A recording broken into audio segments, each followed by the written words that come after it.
Foul. Chairman, we're live. We're live.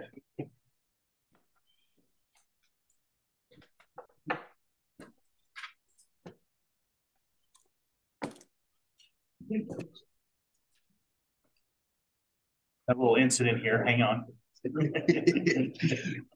You can dress me up, but you can't. Yeah. Yes, he says. Okay. Well, good morning, everyone. It's 9 o'clock. Let's start by standing for the Pledge of Allegiance. Okay. Really close. Okay. I pledge allegiance to the flag of the United States of America and to the republic for which it stands, one nation, under God, indivisible, with liberty and justice for all. Okay. Well, thank you. Today it's Wednesday, August 23rd at 9 a.m. Calling the meeting to order. Start with any amendments to the agenda. The only thing I would say is I think what we'll do is we'll flip the board member reports with the public comments, but anything else recommended? Nothing from staff, Mr. Chair. Okay. So item number 3, approval of the meetings minutes from June 22nd, 2023. Look for a motion. So moved. Seconded? Okay. All in favor, say aye. Aye. Anyone opposed? Okay. Got the approval of the minutes there. And next we'll go to public comments. We have some wonderful guests here. We have a legend in the room, Mr. Will Barbo. Thank you for coming. It's great to see you, sir. Any comments?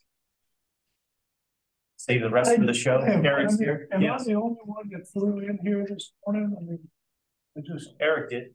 Oh no, did you? No. No. I know Eric in the cruise line. Yeah, but are you buying gas here?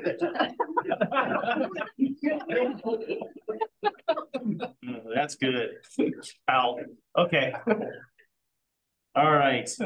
With that, we'll go to our board member reports. And well, why don't we start to my left with Daniel? Yeah, just a quick one here. Just want to remind everybody out in Yuma, they've got a flying coming up in September. Hetty, do you know the date on that? I never got a date on that flying. Yes. I know you had talked to Mr. Moore out there. Did.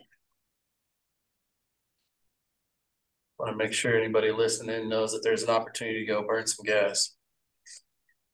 I'll get back to you. How about that? Yep, that sounds good. Sorry to put you on the spot, by the way.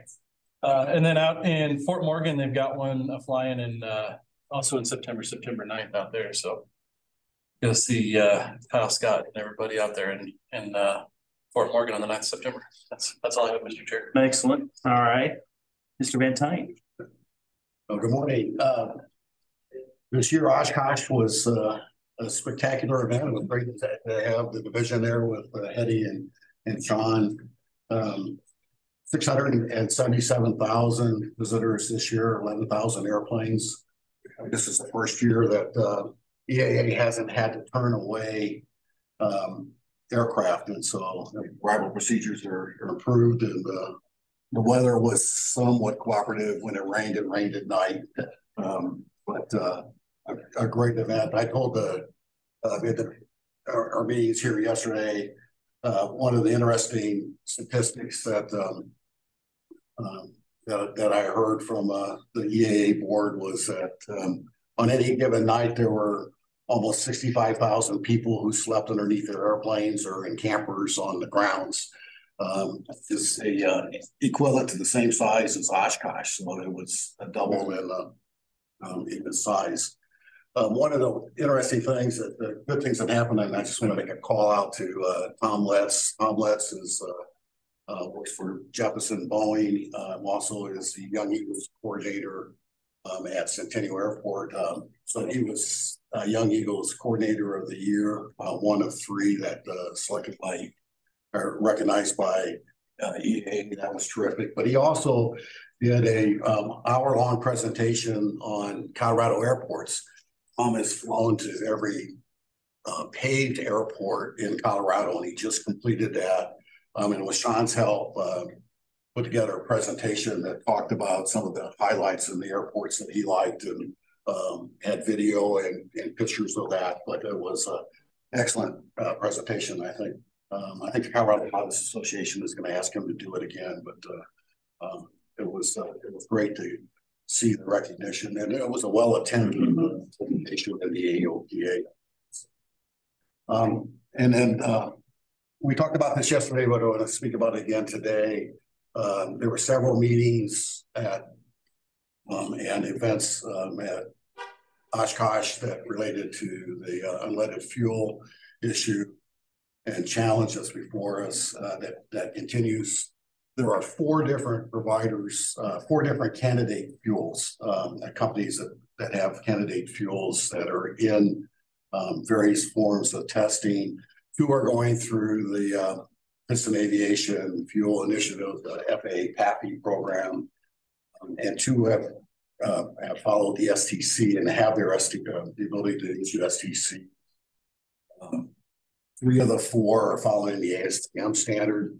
The real challenge here is, as we go forward, and we talked about this in our strategic planning meetings yesterday, is going to be around how that fuel gets deployed into the field. It really needs to be a drop-in, and the issue and the challenge, I think, before the FAA is it going to be one provider or going to be multiple providers? What we do know so far in the chemistry about all 4 is that they're compatible with existing 100 low lead, but there's evidence so far and still to be explored more that they're not compatible with each other. So if there are more than one of these solutions that are deployed and they're not compatible with each other, that creates a safety issue for, if you buy fuel at Centennial with that Swift, but go up to Fort Collins and buy fuel that comes from GAMI, and they're not compatible with each other. You mix those in the tanks, that's a big issue. All the testing and all that still is yet to be done, and there's it's not just the ability of the engines to use that fuel, but the issue around seals and contaminants. The chemistries are very different between the different solutions, and so this is going to be a challenge for the FAA, because the FAA, I don't think, at this point, can name one over the other, but to allow the market forces to drive which is the winner is also going to create this compatibility issue or safety issue around compatibility. So we talked about that yesterday, whether it's going to make sense going forward for FBOs and airports to put in a 3rd tank during the transition. The reality is whatever solution gets deployed, it has to be a drop-in, because again, the ability for the industry to spool up and replace all the existing fuel, there's going to be a long period of time when there's 100 low lead being refilled, 100 unleaded. So we're keeping close watch on that. Great, thank you. That's a great update too, and I think a lot of people are anxious to are watching this closely. So thank you, Trimby. All right. Well, I'm Trimby. I'm the pilot organizations representative for the CAB, and I'll start off with the Colorado Pilots Association. They have 664 members, and going back to Oshkosh, they had 264 attendees at their That's great. Phil Standifer's mountain flying course. So look for more great things happening at Oshkosh with the Colorado Aviation Community Contingency. Let's see, the Johnson Creek Fly-In had 8 planes. 3 of the attendees were Colorado 99s. Yeah, which is great. Going back to the Air Race Classic 2, that a few of the 99s were winners and award winners in the Air Race Classic, but I'll get to the 99s in a minute. The Colorado Pilots Association next meeting is September 11th. Hetty, you're going to be there to talk about, you can talk about that in a minute, but I won't be there, I'm sorry. I'll be with Dave. And Naseo. at Naseo, yes. Let's see, the Rifle Glenwood Springs fly-in was August 18th through 20th, and they had great fuel prices. They want to do it again. Going back to Johnson Creek back in July too, they said that they had a great time in Johnson Creek and absolutely going back again. And 14 people went to the Rifle fly-in, and there were 8 planes. Moving on to, and James Zucker is the area rep. He's going to try to hit all of the FBOs in Colorado. It might be a great idea if that survey that we want to do for the unleaded fuel, maybe James can work with us with the CPA for that survey for the unleaded fuel that we talked about. Thought of that today. Let's see, there is another mountain flying course on September 23rd, and they had one on just recently on August 19th with 25 people in attendance. Where's that located? The one on the 23rd is, I'm not sure. Is it Shelter? Or I'm not sure.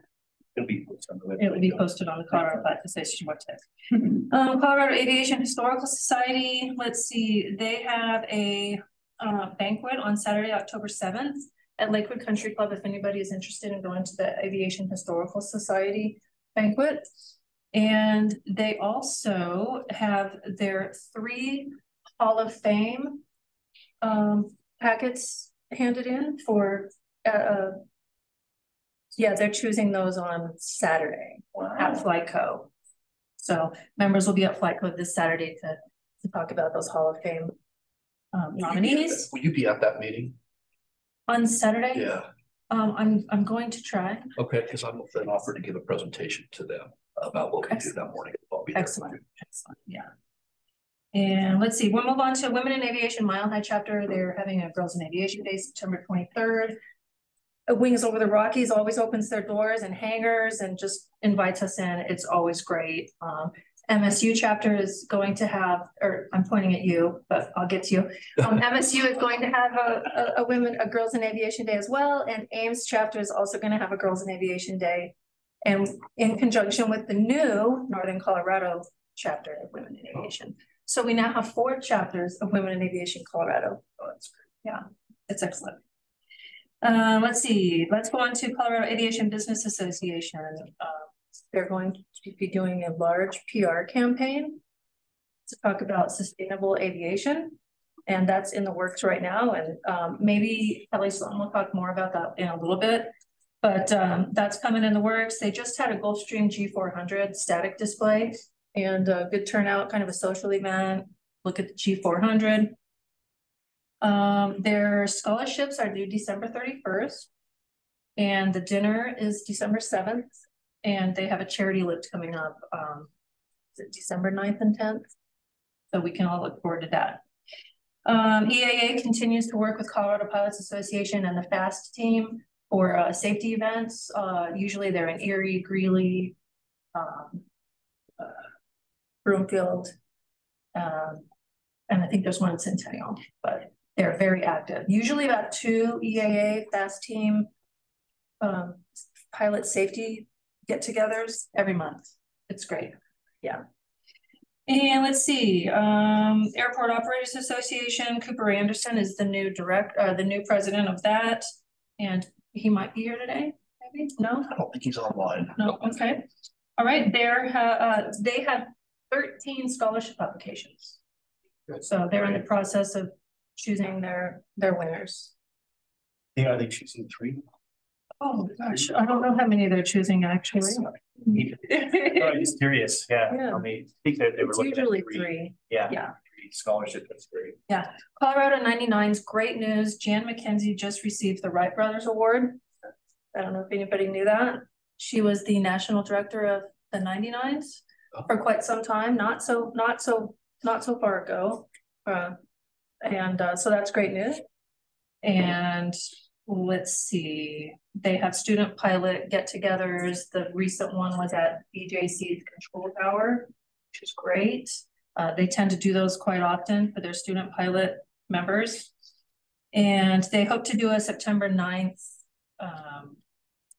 Compass Rose. They want to paint a new Compass Rose at Kappa on the repaved surface just outside Wings Over the Rockies. That's tentative, but I think it's going to happen. Terry Fiala is working on that.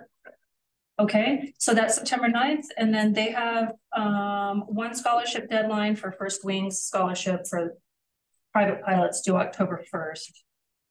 And let's see what else I have here.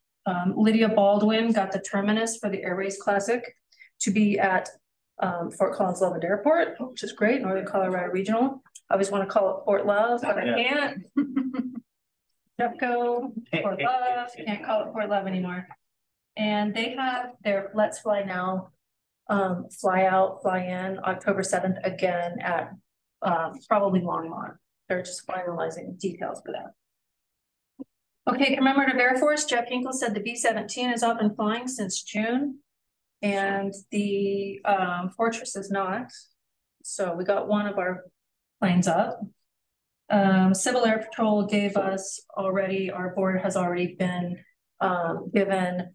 Civil Air Patrol creates this great document, slideshows. I love it. I would love for them to be here. And Martin Kelly said he would love to show up at one of our meetings to give a presentation, like he has done for Colorado Pilots Association. Great presentations, always gives us details on what the Civil Air Patrol has done for the state and who they helped and whom they've helped. Just great stuff. It's great statistics, a lot of numbers.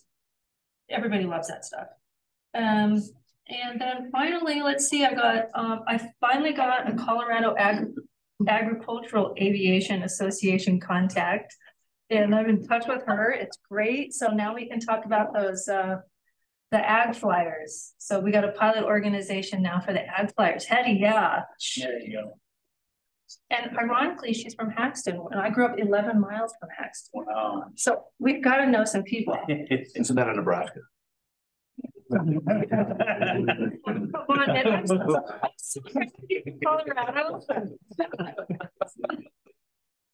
You can see it, from there, right? Just can't see it. We can throw a rock from the football field. Sorry. Colorado Seaplane Association, they will probably become more active in the coming years, but yeah, they've got a couple lakes here in Colorado where they can fly into and out of, and it's great. Angel Flight West is helping retired military members flying to Wyoming. Angel Flight West is a great organization, and yeah, they should win an award. Some of their Colorado pilots who fly a lot for Angel Flight West should definitely be nominated for some of those awards that are out there. So I'm considering that at this time. And I believe that is my report. Oh, did I talk about 99s? Yes, I did. Okay, that's my report. Excellent. Very well done. Okay, how about Mr. Kent Holtzinger? Thank you, Mr. Chairman. Sorry I can't be with everyone in person today. Just a couple of things for my report. Excited to hear about Eagle Airport and the potential for international flights there. Also exciting news relative to high altitude training at that airport as well. Also, congratulations to Grand Junction on conclusion of the runway project. That's really exciting. On a personal note, I earned my tailwheel endorsement this summer and managed to get off the runway and into the grass enough. I hear there were contract hay crews following me around, but I'm glad to have the learning experience, and it was a pleasure. Thank you. Congratulations, Ken. Awesome. That's great. Only thing I would add is I just kind of tail on to what Ken informed. I had the honor of attending the ribbon cutting along with Sean Setterberg. And it was wonderful. We got to meet Senator Hickenlooper, who was there to tour the big runway project, which is well underway. And I got to say, it's just, I guess, as an airport manager, it's a dream to see and witness a significant project. And it certainly is, with the exception of certainly on the scale of a DIA type level of project, but it is a very impressive. Lots of equipment, lots of dust. But luckily the winds always cooperated. So, but it was nice that I think it's rare that you have, I mean, this year, I think Sean was relaying this. It's pretty amazing to have in 2023. We've had the governor at an event in Grand Junction when we presented the grant. And then also to have the senator there was it was remarkable. So to see aviation being supported by our elected officials in the governor's office and the representation was CDOT was there, Sally was there, and did very well. So spoke very highly of the Aeronautics division. So we got a lot, and it was amazing that the runway has already been completed. We were stunned. It seems like just yesterday we approved the grant, and that runway it's beautiful, great map, and they did a very nice job. So congratulations to Angela and her team and their outstanding success. So, and that's all I got. So I think we'll go to our next item is the director's report. Mr. Chair, just a couple of things. Wanted to bring everybody up to date on the current status of our state infrastructure bank loan program. I know we talked a little bit about it yesterday at the workshop, but I think for the folks that are here, you know, that's a really great program we administer that provides low interest loans to airports to fund infrastructure projects that might not be fundable by other means. The Aeronautics program is the largest one of the 4 that exists. It's got a value just under $34 million right now. All but $12 million is out on loan to 4 airports for 5 different loans at the moment. So that's a great situation. The challenge we have is that in the next 6 months or so, we expect 4 airports to apply for additional funds that we don't have the money to accommodate all those loans if they come in at once. So we have partnered with the Office of Economic Development and International Trade to submit a joint CDOT OEDIT funding request to the Joint Budget Committee for consideration in the next legislative session that would provide a one-time general fund infusion of $15 million into our SIP program with a focus for those funds of regional airport economic development. And I think if you look at all of the loans we've given, they all have a nexus with regional airport economic development. So it's really cool to see OEDIT support that, and Shoshana and the other team at CDOT. They only get so many requests they're allowed to do. So not sure, it's kind of a long shot, I think, to be honest with you, but we had an opportunity to brief and make our pitch to the Office of State Planning and Budget last week. I think it was well received and they understood the need. So I'll keep you posted. It gets ranked with all the requests from all the other agencies in the state. So, you know, there's a lot of people asking for a small piece of pie, but we'll see how it goes. So, again, we appreciate our partnership with OEDIT on that. And then lastly, it's so cool to see all our friends from Ames Community College. You'll hear from them later on the agenda, but they have brought a beautiful Piper Seminole that's parked on the ramp side of our building out here to the east. And then they've, first time I've seen it, I think any of us have seen it, their new mobile training facility and simulator lab that we helped fund last year with a grant out of our education grant program. So after the meeting, looking forward to going out and seeing what you guys did. It looks really cool. I gotta say, I don't know if y'all noticed, but their airplane and the vehicle landed and arrived at our building at the exact same time. Thanks, Mike. That's how when you were Looking like a true military. when you were flying for the Blues, that's how that worked right there. That's what exactly. I got it. All right, cool. So anyway, that's all I have for the directors. Okay, excellent. Thank you. So let's go to the financial update, Mr. Chuck. Thank you, Mr. Chair. So we're reviewing fiscal year 23 numbers here today. As fiscal year closed out at the end of June, and we finally got enough numbers to report on. From a revenue perspective, revenue for fiscal year 23 closed out at $60.8 million, which is a new division record for revenue. Currently, our FY24 revenue forecast is at $62 million. We're projecting that that's going to stay relatively flat, but still at record levels. Additional context, previous year was 22, which was 48 million.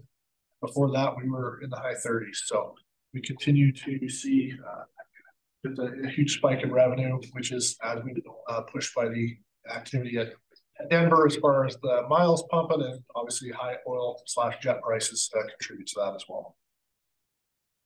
Next slide is just to look at our cash balance.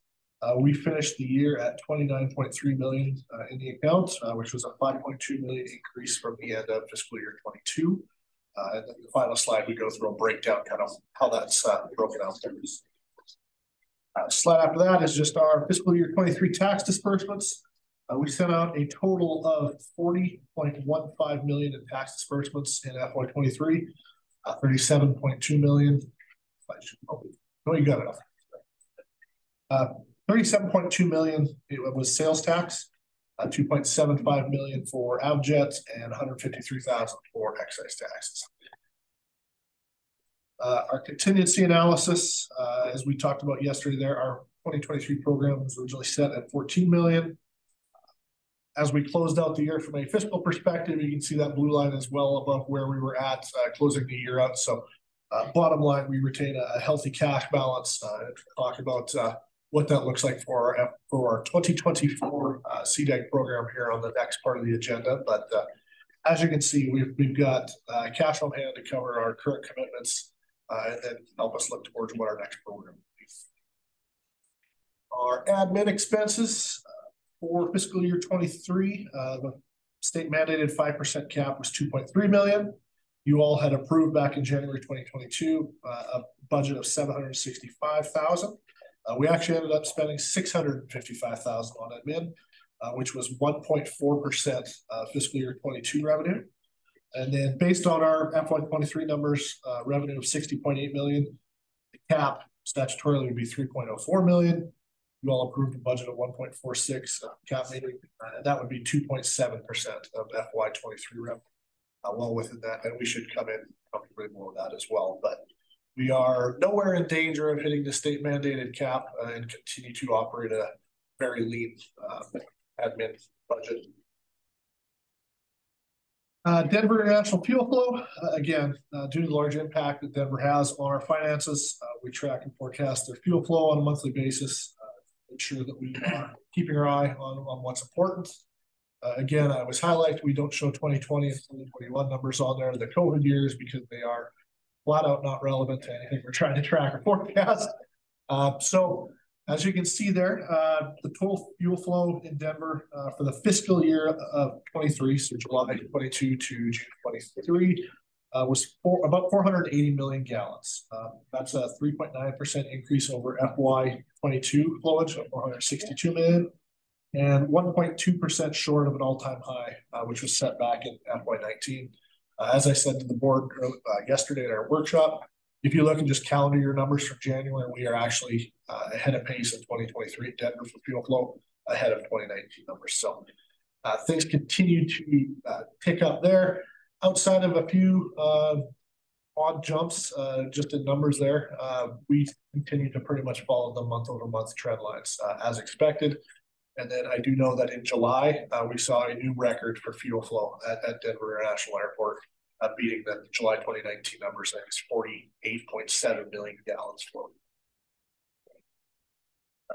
Next slide. The final slide here is just the cash balance allocation, which I kind of referenced earlier. As you can see from our cash balance, most of the balance is committed already between CDAG, fiscal 24 statewide initiatives, admin, building, those sort of costs. The only real note on there is the 6.5 million, which is the reserve number on there. That would be the unencumbered number on our current balance. But as we get to the next part here and we talk about 2024 CDAG, that number is going to go away. So this is just to show that we're not holding an excess cash balance on hand that we don't have allocated somewhere. That number does grow to start the year before we officially budget our next year's CDAG program. So next time I show this, that'll be gone. It'll be in a deficit because we're going to have a plan for the 2024 CDAG. So yeah, just one way to highlight that we're not hoarding cash for the sake of hoarding cash. It is all committed and out on the street. It just hasn't got there yet. With that, happy to answer any questions from any of the board on the finances. Any questions? I think I would add, Todd leaned over and reminded me relative to the Grand Junction project. That was our largest grant this year, $4 million. He said they've not requested any of that money yet, but now that the project's done, we expect that they will. So we'll see a pretty big decrease in our cash balance when they draw that grant down here in the next month or two, we expect.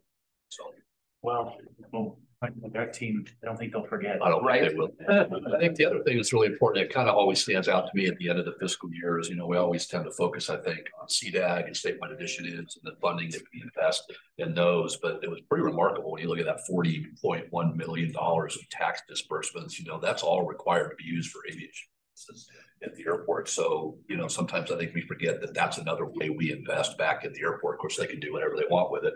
But it's a lot of money going back into airports above and beyond the grant program that we tend to focus a lot on. So kind of cool to see that number. Great follow-up. Okay, anything else? Bryce? Okay, then let's go to the next item. It's an action item. This is for the 2024 grant funding approval. Right, and this is not for individual projects. This is the overall. This is the for the program, the total amount that's being recommended. So go ahead and take us away there. That is correct. So to the official notice and requesting action that I am requesting or recommending a $16 million 2024 CDAG program. As you mentioned, this isn't project specific that I'm asking for. Todd will get you all that sort of stuff in January and April of next year. But this allows the planning team to go out and work with the FAA, get the CIP plan for what projects will be in there. As we talked about, the $16 million that we're requesting there, that is supported A, by current cash balance, B, by current revenue forecast. And then just for background information there, we provide kind of the context of, Denver is 76% of our revenue comes from sales back to Denver. When we look at our worst case format that we had laid out there and plan the contingency there, that just allows us the ability to forecast like you said, a worst case scenario. We would still have the cash on hand, the revenue coming in, even in that scenario, to fully cover that commitments. There will need to be an adjustment of that. As I mentioned yesterday, given our cash balance, even a COVID-like event, which we never would budget or plan for, right, we would still be able to do that program without any heartburn on our end. So again, I'm happy to answer any questions you have as far as finances. I know we kind of walked through a few different scenarios yesterday at the workshop, what that looks like, but given our current cash balance, like I said, we've got $6 million in a reserve right now. That is increasing about $1 million a month right now. Again, a large drawdown would change that, but it continues to grow. So by the time that hits, we'll have a significant part of that on hand, for lack of a better term. But the risk to the division, even when using that worst case forecast a year out, is very minimal. Great. So officially looking for the CAB to take action on the recommended $16 million amount for the 2024 CDAG program. Okay, look for a motion. Chairman, so moved. Second. Okay, discussion. All in favor, signify by saying aye. Aye. Okay, there we go. And you have yourself a program for 2024. Nice job, Bryce. And our next item is administrative update. I believe this is an action item as well. Mr. Story. Yeah, thank you, Mr. Chairman. And this is actually just an informational item. Just a couple items we wanted to apprise the board of. We recently awarded an internship grant to Colorado Springs and $32,000, which would cover half of the salary for up to 2 full-time internships over the next year. So we're happy to continue to support that program with priorly approved funding. And also, secondly, the Craig Moffett County Airport, we recently administratively approved an additional $45,515, which was priorly approved by the board in the new supplemental budget. That was basically, we got $650,000 that we issued originally to help match about a $6 million federal runway rehab project. And the state actually overmatched that project with $400,000 to do a state schedule to complete the connectors through the runway while the Fed project was going on. So that way we get economies of scale. Unfortunately, that bid item came in slightly over the amount that we issued. So we decided to go ahead and allow them to complete that scope, are issuing them the extra $45,000 out of the supplemental budget. Great. Be happy to answer any questions if you have any. Any questions? Okay, thank you, Scott. Let's go on to, this is an action item. I apologize. This is the 2024 fiscal year 2024 out of state travel plan. Director Elaine. Super simple, Mr. Chair. Earlier this year, y'all approved the out-of-state travel plan for this current fiscal year, totaling $38,750. Let me get to the memo there. There we go. I've been invited to participate in the National Renewable Energy Lab Sustainable Aviation Summit in Dallas, November 1 and 2 as a panelist to talk about what we're doing here in Colorado. So respectfully requesting an increase of $2,000 to the approved travel plan to accommodate that opportunity. Okay, looking for a motion to approve the new increase, just a little over $2,000 and $40,750 for the professional development out-of-state travel plan. So moved. Seconded? Second. Discussion? All in favor signify by saying aye. Aye. Anyone opposed?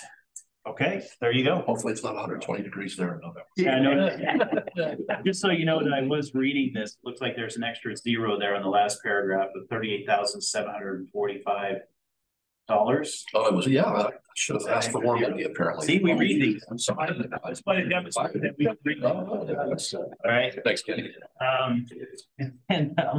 Our next item is 8 programs and procedures manual update. This is also an action item. Mr. Story. Thank you again, Mr. Chair.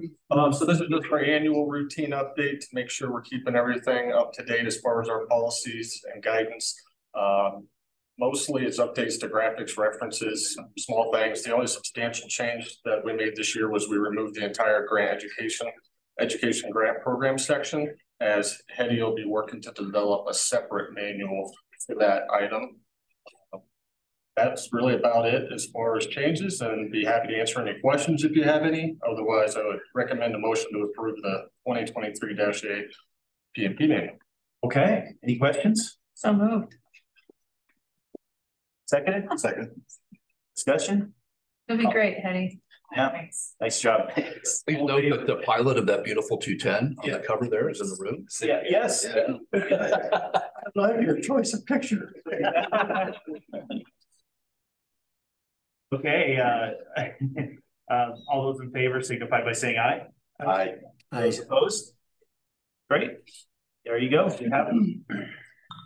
So this is next one is excited to hear from Eric Himmler with the Ames Community College Aviation Program update. And Eric, great to see all you you're under your leadership, what you've done, and I got to see the new trailer that we got to participate with you on. So, well, thank you. Take it away. Thank you, Director Lane. Thanks for having us, Mr. Chair, members of the board. My name is Eric Himmler, Director of Aviation here, and we're thrilled on behalf of my team here to be here. So really the purpose of this is kind of twofold. One is to thank you for your help and support of our programs via the educational grants over the last 2 years. It's been phenomenal, and you'll see some of that as you go outside today. And number two is to really tell you kind of what we're doing and what we've been doing over the past 6 or 7 years, certainly since I've been there at Ames Aviation, and which we're really proud of. Certainly the boom in aviation is shown within our department. So with that, can you go to the next slide, Alex, if you're able to, or that's John's running. Oh, Sean. I think we ended it to Alex. Yeah. Cool. There it is. That's perfect. That's a good start, actually. So that picture, probably y'all know where that is. So Bill, Colorado, go back there. So Alex and I wanted to go there. And so he says, okay, I want someone who knows what they're doing at high altitude flying and underpowered aircraft. So he did not take me. He took Bill Standifer, who gives those classes and forums, which I got to see at Oshkosh this year as well. So he's one of our faculty there at Ames. So a great picture. I'll do a quick introduction of our team, some of our leads. Alex Winston is our chief flight instructor right there. He's the one who flew us in here today. And certainly probably my right-hand man on the most complicated part of our programs, which is aviation on the flight program side. An assistant chief, we have 3 of them. One of them is here with us. It's Will Faulkner. Will also plans our big main events, Oshkosh being one of them. So he is technically on leave right now because that's an exhaustive process, but it's been great. And our Ames Aviation Day as well. Jake Marshall is our UAS chief instructor pilot. A little bit of a mouthful there, but we call him our UAS chief. Been with us for, gosh, a little over probably 2 years on the full-time side, 3 in total. And he is a jack of all trades. Even though his name is Jake, he is phenomenal. And we'll talk a little bit about that. Yeah, there you go. And So Patty Phillips, our leader, truck control faculty, she's not here. She's a former aircraft controller from Denver Center, phenomenal part of our Women in Aviation. Some of you may know her. And our president of our Ames chapter of Women in Aviation and a flight instructor for Ames is Sarah Bauermeister. Again, someone who does a ton of stuff for the college. So I welcome my team and appreciate them. Next slide. All right, so yeah, it's a little bit of an overview. What's not up there is our mission statement, which is somewhat new because we've changed over the years. We used to have a helicopter program. We used to do some things quite different, but our new mission is basically to empower students to become successful aviation professionals. That's the short and sweet of what we do at Ames. Ames was founded in '67. The program, aviation program, was founded in '68, just a year later. So we've been around for a period of time. So I think UND, which is one of the biggest aviation schools in the country, was also founded the same year. So the second longest lasting program here at Ames Community College. We are Part 141. We fly annually around 10,000 flight hours. And that's a lot for the size of our fleet, which we'll get into. Pretty neat recently, I say recently, over the last 2 or 3 years. If you hear us over the radio, we're actually Ames College and then a 3-number designator. On the radar for ATC, RTY. Funny story about that is the bottom right is an aardvark. And so that is our mascot per se at the college, and his name is Artie. And so when we actually found out that Romeo Tango Yankee was available, Artie, we put Artie on there. So kind of funny. Anyways, a little story behind that. And we have 2 of our programs. Our air traffic control program and our UAS program are both what we call college training initiative programs. So it's an FAA designation. And what that really means is they recognize us as a quality education provider in those disciplines, as well as we get some stakeholder benefits as well. We kind of get a seat at the table in discussions, which is nice. 4 associate applied science degrees. We're a 2-year college. We do offer some bachelor programs actually there, but not in aviation. So those are our four degrees. We have professional pilot and general aviation pilot. You can see the prices. Those are obviously depending on how the student does, but those are the average prices of those programs.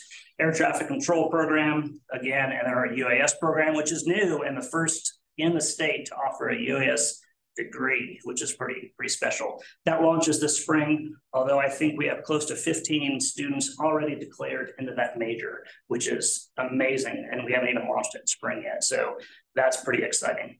Future of Ames Aviation, an A&P program. We're briefing our board. We've already briefed them a few times on this topic because we were hoping to get some federal money. That did not work out. So we're going to Plan B, which is have it built there at NOCO Regional by somebody, and then we basically buy it. That's going to be briefed to our board here in September 13th, as a matter of fact. So it's about a $20 million ask of the college to build a facility and a program. So that'll be a fun one to tackle. And then we are going to be moving to our new academic facility because we're bursting at the seams from Greeley, moving to Windsor. It's called the Gateway Building.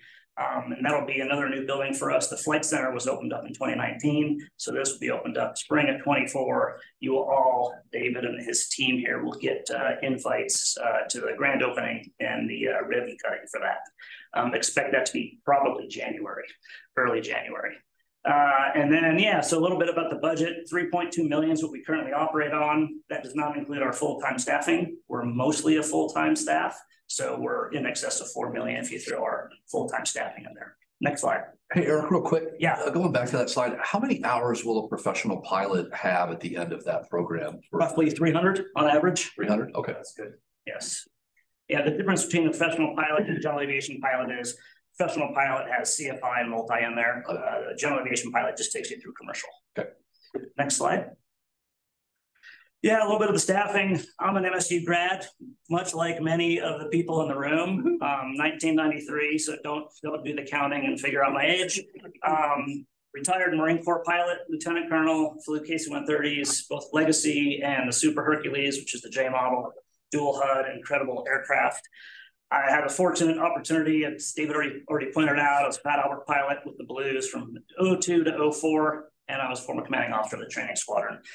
Went to Alaska Airlines because that's what you do. I did that for about 6 or 7 months, decided I'd been on the road enough and resigned from that. I was based out of Seattle.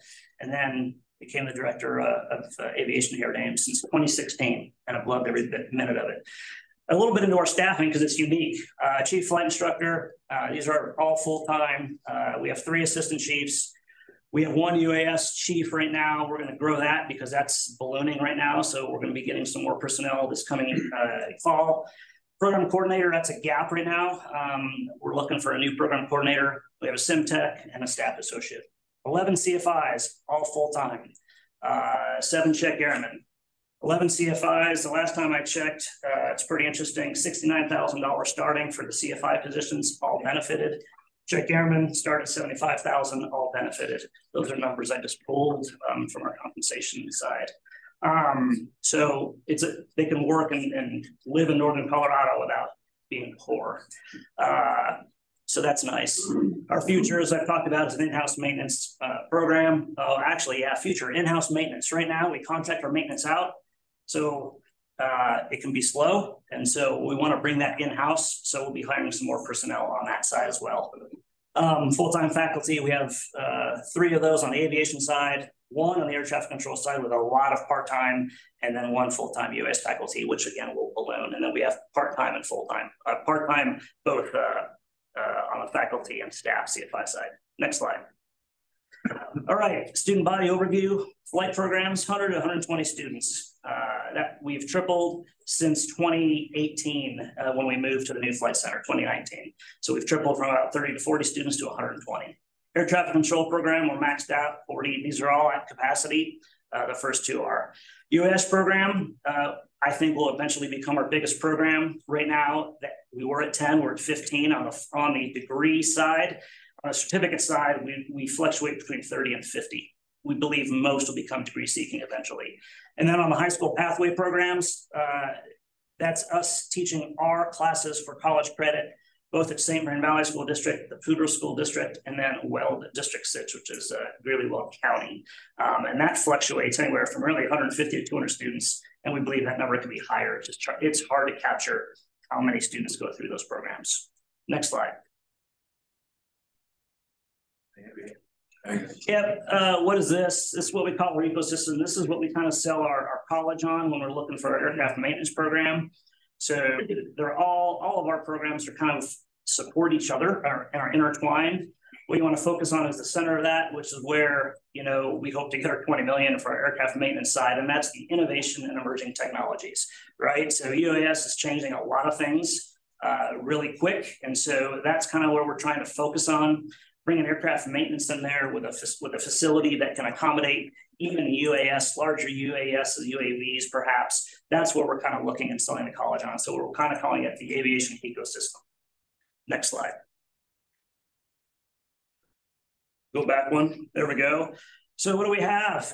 We have 10 Piper Archers, 2018 and newer, 2 Piper Seminoles, 2019 and newer. They're all fleet conformity, G1000 on the avionics, all glass. 1 Super Decathlon, aerobatic. We have that really for spin training for our CFIs. 1 shuttle, air crew transit shuttle. That's kind of fun, but basically our ramp used to be really small. So we would use the NOCO ramp kind of as the place to stage all our aircraft. Now we've expanded it. We bought the property next to us, built it out. So we really don't need it. So now we use it for VIPs and different things. And then 1 mobile lab, which you'll see outside as well, which is funded by you all. Next slide. UAS, again, we've had this program for roughly 3 years, really on the growing side, 2 years for sure. Multiple small UASs, some of which in this recent grant that you've awarded us we'll be able to refresh our UAS fleet, which is good because it's quite aging. Recently, we've purchased 2 beyond visual line of sight BVLOS unmanned systems from a company called Census. I believe we're one of the few in the state to have, if not the only, to have the BVLOS waiver already approved for BVLOS operations. Jake has recently finished the training for that. It is extensive training that he had to go through to even start this process so he can start teaching it this fall. And our classes just started on Monday, so timing is everything. And then we got a mobile command center. Mobile command center is what you need to operate these BVLOS aircraft. antenna goes way up in the sky, and you can fly, I think, up to 3 miles away, if that's correct, Dave. Yeah. So, and then we got our UAS operations vehicle. This is pretty fun. So we got the Suburban out there, which we towed the Women in Aviation trailer out there that you'll see, the mobile lab. This Suburban actually has a back area where you can open it up, pull all the UAS stuff, travel with it, and we do real world contracts with it. We do Toyota films, yes, local Toyota films that are on there. We've done a lot of those already. I think we do those annually now. He works with DARPA, local municipalities, Colorado Film School, to name a few, and that's all done by taking his UAS ops team around to do some of that stuff. So it's pretty special. Next slide. Where do you operate that census, the fixed wing? Right now, it'll be operated so our new facility that's going to open up in spring. We have actually a UAV launch pad being built, and it is mini runway with a outdoor classroom on the edge of farmland.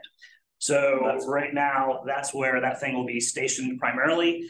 It can be moved and mobile and used at different places as well. But right now, that'll be a primary location for when we teach BVLOS, which is our upper level courses in the UAS side. Excellent. Resources on the flight simulation. So we're still growing on the flight simulation side. So we have 10 desktop trainers.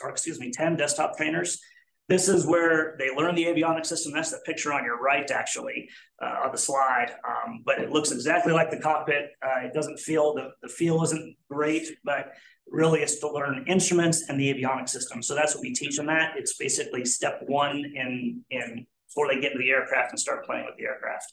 Our Seminoles, you have 2 Frasca Seminoles that we have purchased. We purchased one a couple of years ago. We have our second one being delivered here in 2023, in this December, as a matter of fact. So we'll have 2 full wraparound visuals. So we're not talking small TV screens, we're talking the full visuals. So they're phenomenal training devices. And then we have 1 Redbird crosswind motion simulator for crosswind practice. And then the picture is blocking the last piece there, which is that picture is what you see is an Embraer 175. The regional airlines actually use that device for procedures training. So we went out and bought it. It's about an $800,000 unit, and it is part of our capstone course for our students. Metro has a very similar device. They have Alex, what's their device? CRJ700 is what they modeled theirs after. A new generation. That's why we always try to stay ahead of the power curve. We went there Embraer 175 for that very reason. Next slide. So that's a lot of fun.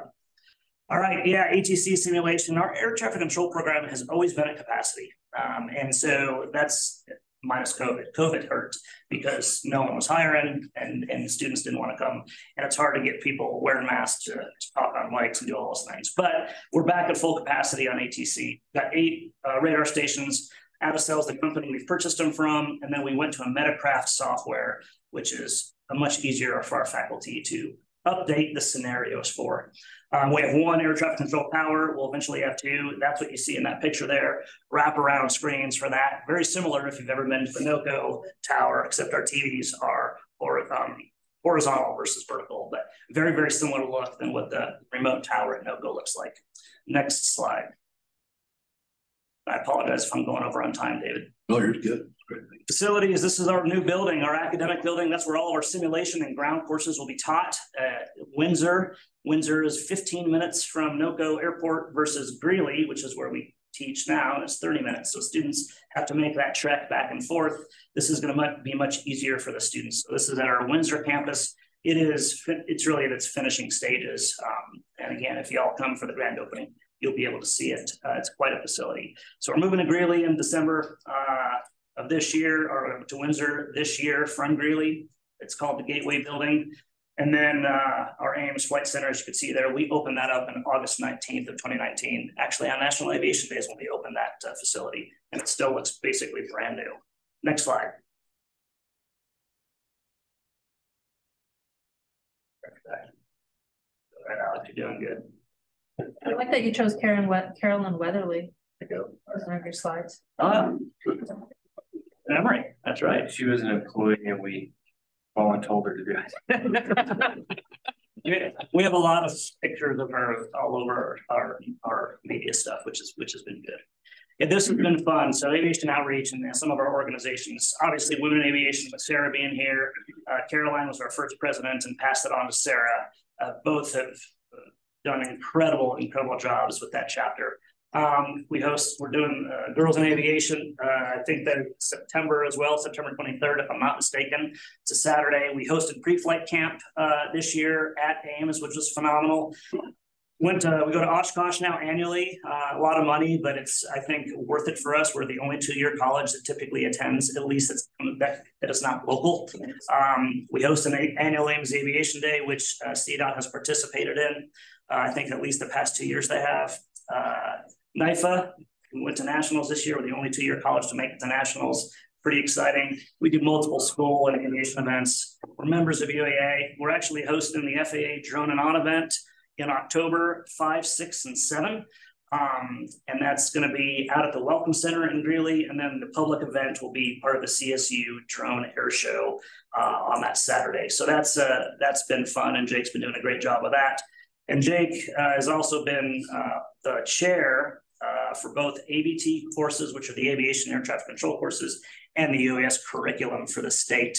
So we're definitely out there and around these days, which has been awesome. It's great. Next slide. And can I just interject? Thank you so much for hosting pre-flight, because our board and CDOT has worked with pre-flight in the past. So thank you for hosting them. Yeah, it was awesome. That was actually brought to us by Sarah as something that she wanted to do because she volunteered for it last year out at Denver, and they were looking for maybe a new spot to do it at. And she said, well, why don't you come to Ames? And so I'm glad she brought it to us because it was wonderful. It was a wonderful experience for everybody involved. So thank you. All right. So yeah, how did we get here? 2016, we were not where we are now, that's for sure. So I was hired in 2016. The program was underfunded and basically close to going away, frankly.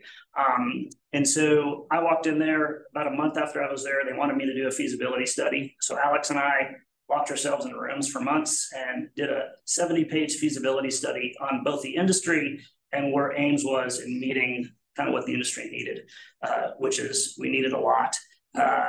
And so we had to modernize, frankly. We had to spend a lot of money. The Board of Trustees voted to approve a move from Greeley-Weld County to NOCO, which was monumental because it's outside the taxing district where they get a lot of their money. So it was a very, very challenging move for the board to make, but a good one because it really made our program thrive. The goal was we would easily double enrollment, and we tripled it. So we were really in the hub of aviation, being at NOCO for Northern Colorado, and that was the right place for us to go. Started our aircraft replacement in 2017. You see some of our Piper Sentinel outside. So all of our aircraft are basically 2018 and newer. We have our new flight training facility. We tripled enrollment. We went to a full-time staffing model, and now we don't have a hard time hiring anymore. We have a U.S. degree program and a new academic facility. So really over the last 7 years, that's how we got here. Next slide.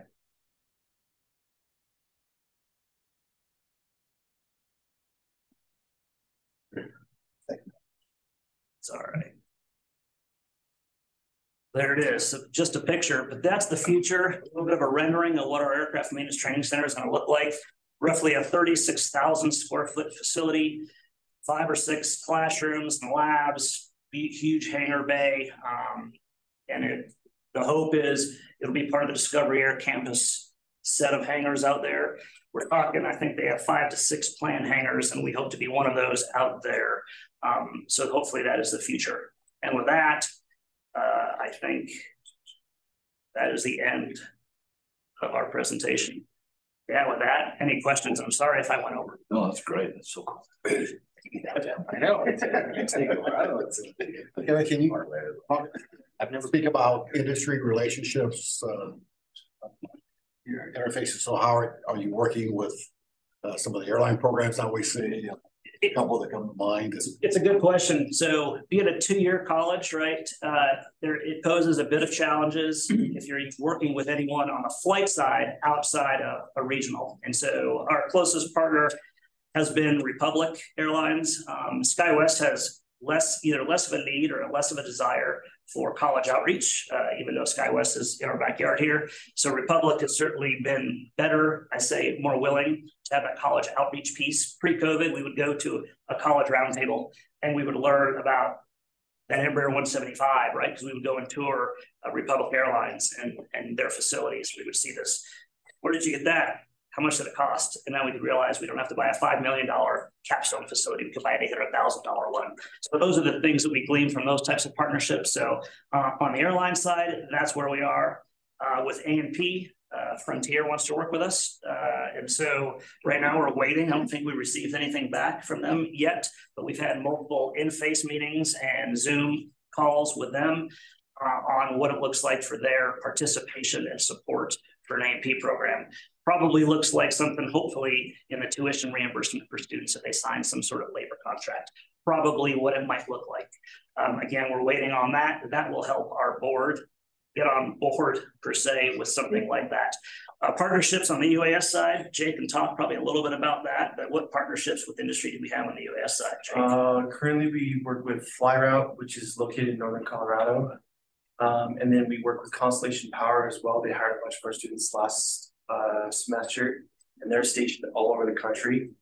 And then Excel is also starting to tap into our research. So as we grow, we're starting to get more opportunities there, starting to reach out to us. On the A&P side, we're trying to get with United. That's a little more challenging, but I do have some contacts to get with their maintenance team and see if we can reach some kind of perhaps agreement as well, or partnership. Great. Any questions? Absolutely. You said that the ATC program is at capacity and has been for some time. Is that an area of growth and opportunity to expand? It is, but it won't be by much, because with air traffic control, similar to flight instruction, it's one-on-one. It's a lot of one-on-one in a radar scope, right? So I can get some more radar scopes. We have room now because we're moving to a new facility. That's why we're moving to a new facility. So we can do that, but with that, I'll have to hire more instructors, which we're in a good area for that, right? Longmont's in our backyard. That's where Denver Center is. That's where I grew up. My dad was an air traffic controller, as was my brother. And so we have a pool of people to pick from. So if we want to grow, it won't be that challenging to do so, but it would be nominal. It would be probably by 20 students. But I don't see us being over 60. It just creates a larger challenge on hiring, frankly, which again can be always a challenge. But again, we have enough people to pull from. We've never had issues hiring our traffic controllers. Right when they retire, 56 mandatory retirement, they don't want to retire. So we get a lot of them that want to work.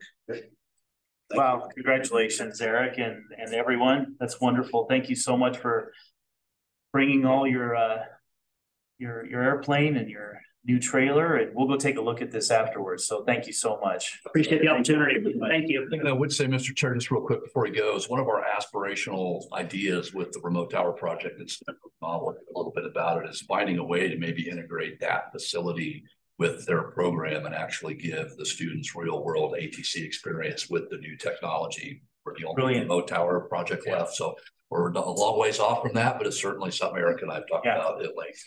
Yes, great. Well, thank you. Congratulations. Thank you all. Okay. Well, all right. With that, let's go to our program updates, education outreach. Hetty, fill us in. Yes, thank you, Mr. Chair, members of the board. I just wanted to update you on our fiscal year 24 education grants. There's some fun pictures up there for you to look at too. My favorite is Sean. Yeah. The Ames Community College requested a change to the percentage of state and local match on their grant contract, but the CAB approved dollar amount did change. And the CSU Drone Center state match changed from $58,000 to $52,200, but the local match also remains at 10%. So they still have that 90% split. And my hope was to have all 12 education grants contracted by the end of this month. Not sure that's going to happen at this point, but I'm still hopeful. So at least by next month. Great. Excellent. And I did actually have a question for Ames. The high school pathways program, is that with the St. Vrain Innovation Center? Yeah, it's a good question. The pathways specifically is not. Pathways, what we're doing is, I guess it kind of is, but the pathways piece brings people to Windsor for our classes, and they take UAS classes, flight ground-based courses, so private pilot ground, and UAS courses, UAS flight, and then air traffic control, mutual air traffic control. They take those three, so they get exposed to everything, including aviation meteorology. So they get a taste of everything. They know what's out there, and typically what we're seeing is a lot of those people will then pick one of those three pathways to come into our industry. So we get them in high school, get them exposed to everything, and then they end up having already some of those classes under their belt, picking one of those pathways. Same brain. Thank you. Same Brain does teach those classes, but it's a little bit different. Yeah. Same brain is the concurrent enrollment part of what we do. Okay. He's talking about Career Academy, and we went from 8 students last year to 40 students this year. Yeah. Wow. Yeah. 40 students that are ready for aviation. That's fantastic. But you have a good working relationship with the St. Brain. Oh, absolutely. We did, and that's where we met Jake and stole Jake from there. Yes. Good. Yeah, and we actually are funding the St. Brain Innovation Center for this year's round of grants. That's right. We heard that news from Desai, I believe. So it's wonderful. Yes. So as far as events attended or supported, beginning July, about 11 events, including EAA AirVenture. Again, as you can see by the pictures. And we are hoping to have a presence in a more official manner next year at Oshkosh, and just have all of the Colorado community out there as well. So that should be fun. Hey, can I go ahead and add on to that? Yes, you may. Yeah, that was just to give you an update about what our trip was about. When we went out there was really was an exploratory mission to get back out to Oshkosh. So previous, when we were working with NASAO, we were in the NASAO tent, which is with the Wisconsin weather tent. And we had a Colorado feature booth inside that tent, in which there was about 20 to 30 airports that had, or 20 to 30 states that would send out material, being airport directories and aeronautical charts if they had them available for free. So it was a really cool place for pilots to come and get those types of materials. So we wanted to do that under NASAO. I think they're not ready to do that yet, but I think we're ready to lead that charge. And through our investigating out there, we were able to get in touch with Dave Green, who is the director of the Aeronautics division in Wisconsin. And he gladly said, you can have a spot right back in that tent again. So that is where we will be, front and center, right underneath the tower. It's a great location. And we'll just increase that Colorado presence out there, bringing that message of safety and tourism, and to get people to come out here, obviously spend some money, put some gas in their planes, but to do it safely. So the idea for us to be out there next year is to hopefully, and we're going to bring this to the Colorado Pilots Association board next month. Hetty's going to talk about this. We've already spoke with Bill Standifer with the Pilots Association, who also does a mountain flying seminar at Oshkosh, which was heavily attended. So to really kind of bring that message home and really hit it out of the park, safety, and bring your family and have fun in Colorado. But here's how to do it safely with the Colorado pilots. So we're hoping to get a more of a larger contingent with not only just Hetty and I, and maybe some folks from our office, but to really get Colorado pilots to take some ownership with us and to really carry that water. It's a wonderful place to talk about that. And of course, we want people to come to Colorado as much as possible. And this is a great way to really nail that safety thing down there. So, and then also working with Ames was out there giving out Colorado airport directories and charts. So there is a Flight Code Brewing was out there. There's some Colorado stuff going on in Oshkosh. And so I think we're like to kind of ride on those coattails and get back into the game. So if you will, kind of heading toward like a Colorado pavilion. Yeah, we've done it. So yeah, it's not out of the question, right? So yeah, we've got experience with that. So they come together for sure. So that's great. And I did find out that Colorado Northwestern Community College was also at Oshkosh this year. They were. Yes, they were. Oh, we got to get I missed them as well. Yeah, that's great. Did they have a booth, or were they just there? Yeah, I believe they had a booth. Cool. Yeah. Oh. Okay. And thank you again for inviting us up to Ames Aviation Day. It's actually one of my favorite events, just because the community comes out and you have so many students and fresh faces that are really anxious to get into the aviation industry and finding out how to do that and get their foot in the door. So it's just kind of one of my favorite events. So thank you again for that. There's a lot of events coming up, over 20 events for the next 2 months. Seems like September and October, as many of you know, are some of the best days to fly in Colorado. The Ford Tri-Motor is actually coming out to Colorado next month. Well, the end of this month and into next month. Pueblo will be up at FNL.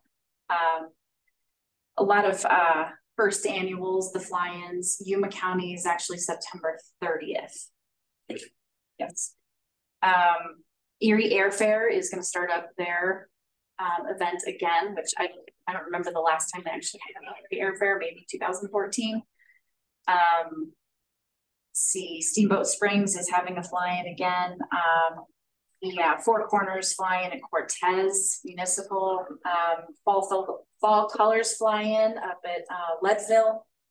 There's going to be a fun fly poker run out of Delta. Oh, cool. Yeah, just a lot of stuff coming in. So it's. And this is all posted on your calendar, right? It is. Okay, yes. Excellent. We're in process because I just discovered a couple of more yesterday and today.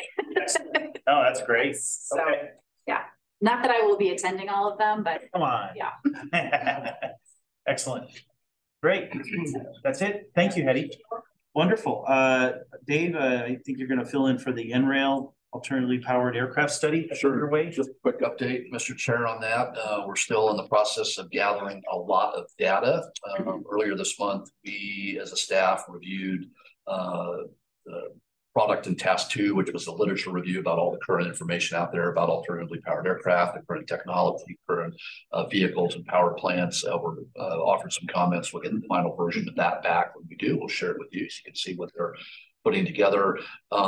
Georgia Tech is working with NREL to do all of the mobility modeling that we talked about in that scope to figure out where people are traveling within the state. They've gotten some initial data from GA Tech, and they're working to include that into their model and kind of scrub that. I don't understand anything about any of that scientific data and stuff. It's really remarkable. So these people are so smart, it's just frightening. And then the next step is we're reaching out to a total of 12 airports to get utility, operational, other kinds of data that will inform that model. We identified 10 within Colorado and 2 outside of the state. So we're going to look at 12 airports, and NREL is going to get some really hopefully detailed utility information from those airports. We've reached out to all of them and said, heads up, we could use your help. NREL's going to be calling. That is going to happen over the next month. So I suspect we'll have an initial set of deliverables for y'all to look at next month on that. So it's moving forward right on track and right on schedule and right on budget. Well, it's good to see things are underway. That's for sure. So excellent. Okay, we have another legend in the room. With royalty as the gentleman sitting to your left, but Mr. Bill Payne. So quick update on where we are with the remote tower project. Right now, Sea Ridge is supplying or working on getting the documentation for the system design approval process. As you know from the previous reports, they are under a stop work order, and that didn't mean stop work.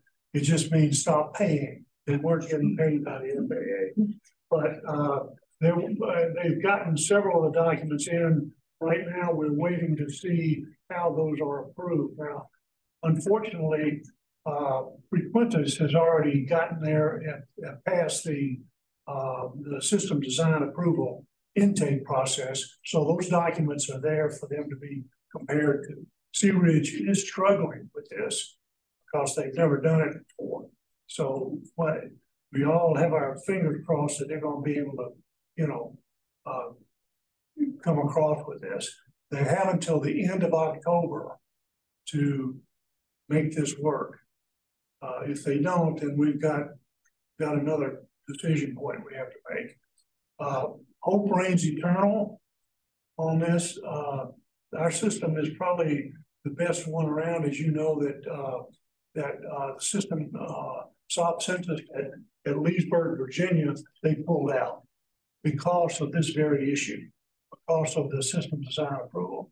I've put together a timeline showing when things happened. It's curious to know that system was installed and tested and retested before the new requirements came out. So now what's happened is they're holding the vendors to this newly approved requirements document. And the operational safety assessment document is being redone today.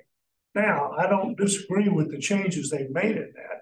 What I do disagree with, and I argue with the FAA on, is that they should be more understanding of the fact that they created a lot of these problems. And if you ask them what the deal is, of course, their first answer is COVID, COVID, COVID. Oh, look out, COVID. We couldn't travel, we couldn't work, couldn't, So I believe that the FAA should be a little bit more understanding of our situation. And here's some good news. Beginning in October, the FAA is going to be forced to come back to work for 3 whole days a week at headquarters. All right, now I'm just saying that is a huge big move. Unbelievable. Last time I was there, you could have put a bowling ball down the hall. And I suggested that maybe they turn that into a place to put the homeless people. I mean, and looking at some of the folks, they look like homeless. No, I mean, all kidding aside, our project, our configuration is exactly what Frequentis is doing at the Tech Center. Going to the Tech Center, my big fear with going to the Technological Center in New Jersey is, number one, going to New Jersey. But first of all, is that that's where projects go to die. I mean, it is, I've been there on a couple of different things. GBAS, getting all familiar with GBAS, that was a huge issue. Anyway, I don't disagree with that at all, but I think that we're in pretty good shape as far as our configuration goes. I wanted to, tag on to these fellows here, Alex and Will. I've worked with them. They were real helpful in some of our testing that we did. And while Eric didn't test, we did have some beers at the net lab. That's a good end of that. I consider that to be a big plus. Yeah. So, but these guys really, team building. That's good. Well, and so, I mean, Dave was present there too. I mean, there was alcohol involved in all this. Not in the testing. I will. Bad decision. Will seemed reasonably sober. Yeah. No, that's pretty much where we are right now. Okay. As far as the program goes. Very good, Bill. Thank you. Any questions? I would just add, a couple of weeks ago, Bill and I spent all day up in Loveland and Fort Collins, and we gave separate briefings to both the city of Fort Collins leadership, city of Loveland leadership, and the airport commission, and got them all up to speed on where we're at, path forward, and some of the things we see coming. So they're fully up to speed. And of course, Dave Ruppel is the interim airport director up there. We know Dave from his time at Hayden and his time at this airport. So he's up there helping us out too. So is the flavor of those two cities, are they still very supportive? I think there's a lot of questions from Fort Collins, quite honestly, and I think it's caught up in some of the other issues between the two cities over the governance of the airport. But I think, and understandably, they want to know what happens if the remote tower doesn't work. And we've given them assurances that there'll be an option and that there's plenty of alternatives if it doesn't. But again, we've told them that we didn't invest almost $9 million of our dollars to have it not work. Right. And we're going to keep riding this horse as far as we can. So very good. So along those lines, we're working to move a STARS display out into the mobile tower. That's being held up currently because they're trying to figure out what to do with Leesburg. And their traffic is kind of, they're holding the reins on this. And I expect them to turn loose of being able to allow us to move a Slade scope, which we have all the equipment, all the racks and everything for the STARS, the automation platform for the radar in our remote tower facility. We do have fiber going out to the mobile tower it should be a fairly straightforward thing. The only thing we might run into is the flavor of the fiber. We have single mode fiber, and I'm working with Raytheon to see if we can use single mode as opposed to the dual mode fiber. The other thing I wanted to bring up was the FAA is having a teleconference today talking to airports. 3 airports have come in and want to put in remote towers. Bartow, Florida, Winter Haven, Florida, and Selma, Alabama. They want to explain to them what the process is, because what those communities want to do is to come in and install a system. The one in Selma, Alabama is going to be an Indra ATC project. The one in Bartow and Winter Haven is going to be Frequentis. And I was on the phone with Frequentis and them, and this is, they have a college there that they're going to offer them that ability to use remote tower system. So that's, that's something that plays right into what aims. Okay. So I believe strongly that this is going to be the next, the next move in air traffic control. So very good. Excellent. Thank you, Bill. Without further ado, I think very much. Any other questions? All right. Let's go on to our final program update on the surplus airport equipment program. This is an action item. I know Caitlin's not here. Yeah, I will be doing Caitlin's update. Yeah. This update will include less drinks than the last one. Okay. So I just wanted to bring that up. What this is, so this year our CAB meeting is actually a week prior to our surplus sale, which we talked about yesterday. So we have a lot of pieces of equipment that Denver has made available, along with 3 additional airports. But we have 70 pieces of equipment available from 5 different airports for this sale, which is going to be huge. And so back in January, you guys approved $500,000 for this program, which is usually plenty. But as we learned last year, we just didn't request enough and had to come back to post-sale. So what's nice is we actually have the chance to bring a request to you prior to the sale, now knowing what that actual sale list looks like. So Caitlin did some quick calculation, and she used the worst case scenario. I call it the best case scenario of if the airports all bought the most expensive piece of equipment and we sold all the pieces of equipment, the total sale or the total amount of state funding we would need is just over $864,000 to get all those pieces of equipment out to the airports. And so what we're here today is actually to request another full $500,000 for this program to ensure that we can make sure this sale, we can do everything completely for this, and all the airports will walk away actually with their grant contracts in hand. And then that'll also give us a little bit of gap as well if additional airports reach out to us in the future, or if Denver has additional pieces of equipment available as well. So at this point, again, we are requesting an additional $500,000 for this program, which would bring that total up to $1 million for the airport equipment surplus sale. Bryce, I didn't know if you had anything additional to add from your side or not. Yeah, the only just kind of comment there is it gives us plenty of budget room to cover this. Like Todd said, if there's something else that happens out of cycle, you'll recover it. If there's, yeah, there is. Do we expect that the full million's going to get spent? No, but it also lets us move quickly if there is something there. Or yeah, if things go gangbusters and it ends up getting used, great. And because this is a very low window of transactions that happen within this cost center, if we're drastically under, it lets us reallocate that budget real quickly and easily. We just need to have it approved to start with. So fully support the move of the extra $500,000. Questions? Yeah. How does all the equipment coming from DIA? It is not. So it is coming from, I believe we have some coming from Grand Junction. We have some coming from Colorado Springs. I don't have the full list in front of me, but we have 5 airports are bringing equipment to this one. Now, are you hauling that equipment here, or no, it's going to be at the individual site? It will be at the individual sites. And I believe those airports that are selling that have asked if anybody wants to come see them, they can do a preview at the airport. But no, it'll stay at their airports, and then shipping will be directly from those airports to wherever it needs to go. Okay. Correct. Any other questions? Okay. With that, look for a motion. We'll move. Second? All right. Discussion? Fantastic program. Yeah, great program. Yeah, It's neat to see this, so we're happy to support it. It's great to see participation by more than just BIA.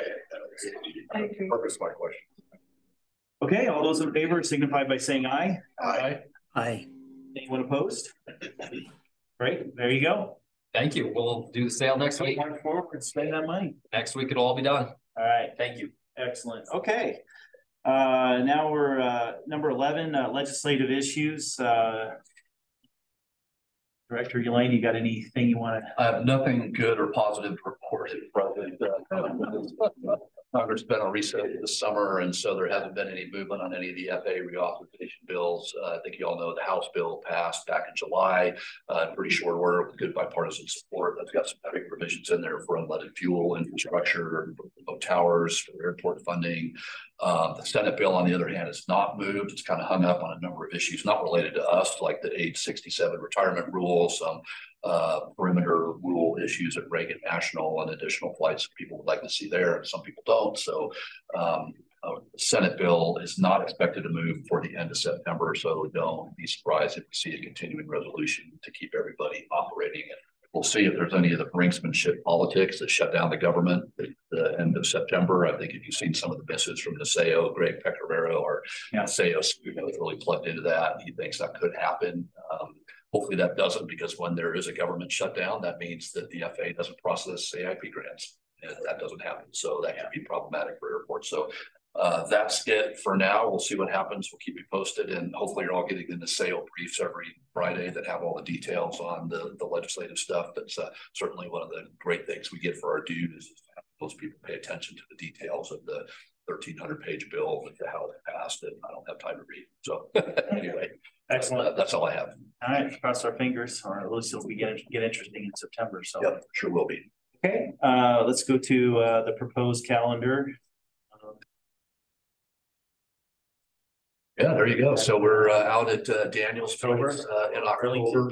We'll look forward to coming out there and seeing you, and then we'll be back here on December 13th for a general meeting. Don't miss the December 13th meeting. Don't forget that required annual open meetings law and FORA training from the Attorney General's office that we have to do. So that will happen before the board meeting in December, and then we'll do the board meeting after that. So that's it. And then we reviewed the 2024 CAB meeting calendar yesterday. We made the change to the workshop, Mr. Chair, and the board meeting in August, as you all requested, to move it up a week before the surplus sale. So we'll seek your approval for the 2024 CAB meeting calendar that you've got in front of you that's updated. Okay. Any questions on the calendar? I thought he was going to say the obligatory requirement for ugly splitters. That will be required in October. Yeah, I think we're going to do a Cousin Eddie Christmas vacation theme this year. We'll let you know what we like. I feel like that'd be a good time. Okay. All right. We're closely with the chair on that one. Okay, so I'll look for a motion to approve the revised 2024 meeting calendar. So moved. Seconded. Second. Discussion. All those in favor signify by saying aye. Aye. Anyone opposed? Great. Okay, I think we're on our last item. Any other matters by the public or members here? I'll just introduce myself. I'm Brent Nicer. I'm a current Colorado Governor's Fellow, and this is one of the state agencies I agreed and wanted to shadow. I've already done Department of Local Affairs, Department of Military Veterans Affairs, so meeting with Dave later in September. So it's an honor to be with you. I live in Greenwood Village, and I have a pro aviation license plate on my. All right. It's always been big airport meetings. Oh, that's great. I handled it for like 5 years. Well, great. Well, thank you for being here. Hope you learned something today. So good. Anybody else? Mr. Chair. Yes. I completely neglected in my report earlier to talk about Arlington. I don't ever write that down, so I don't think. Yeah. Mainly, I want to talk about the simulator. As you know, we got the simulator up and running a couple months ago. So far, we've had just under 70 kids come through and have a chance to fly the sim. And by the end of the year, I'm anticipating probably around 150 total. We've got a group of 50 coming in September, and then as school starts again, we're working with all the schools in the area to get some kids out and kind of use this as an opportunity actually to work with some of their STEM curriculum and get them some real world stuff. It's exciting. So we're really excited about that. We've also recouped about 20% of our cost on that simulator in the first couple months here.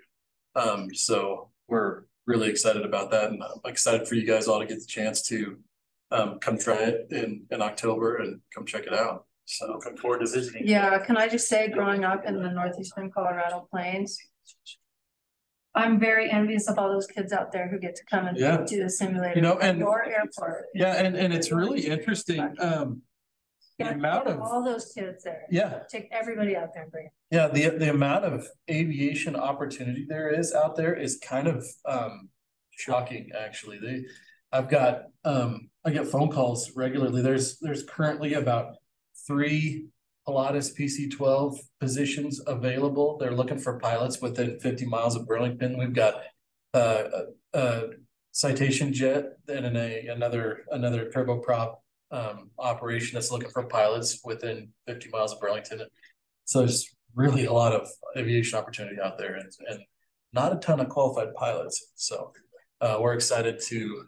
That's great. Kids interested and excited about it. So yeah, that's great. That makes me proud. Yeah, it's awesome. It's a blast. There is nothing better than throwing a kid in that simulator and let them, their eyes just light up.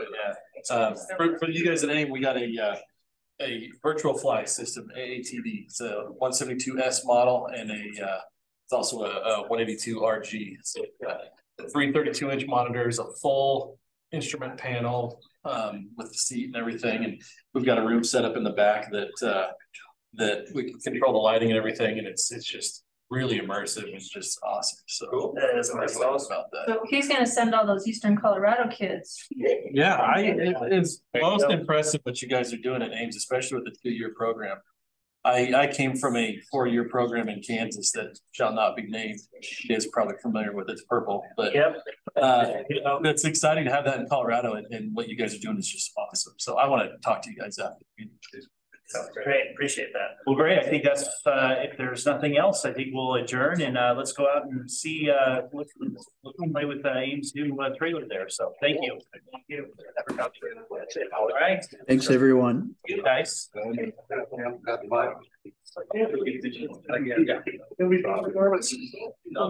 all a lot that we got through. I